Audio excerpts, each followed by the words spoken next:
JRS Tchad, on a commencé la protection de l'enfance en 2017.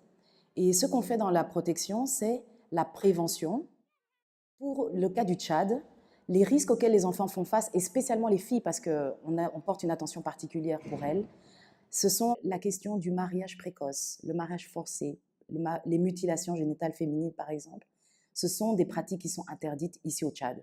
Le Tchad a signé beaucoup de conventions internationales et il s'est doté lui-même d'un instrument juridique pour justement lutter contre ces pratiques.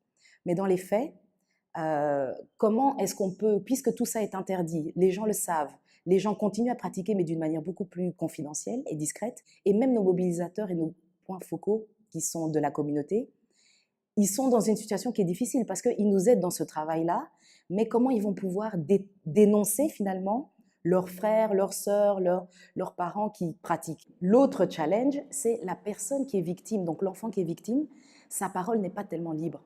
Si on parle par exemple des mutilations génitales féminines, pour arriver à la mutilation, il y a tout un processus qui implique les parents, qui implique peut-être des exciseuses très proches des parents. Enfin, c'est beaucoup de gens qui sont impliqués. Comment la fille qui est mineure va pouvoir dénoncer toutes ces personnes au niveau de la justice? C'est vraiment très difficile.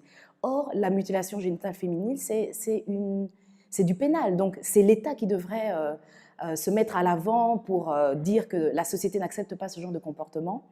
Et voilà, ce n'est pas toujours facile parce que dans toutes ces zones, parfois, la justice, on ne trouve pas un juge. Aucun juge n'est affecté là-bas et il n'a pas aussi tout l'arsenal qu'il faut.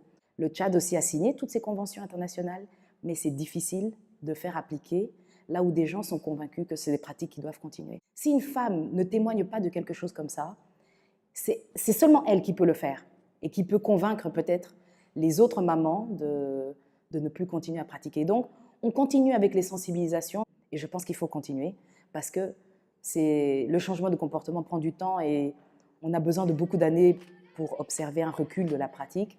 Mais je suis convaincue que vraiment la pratique est en train de diminuer.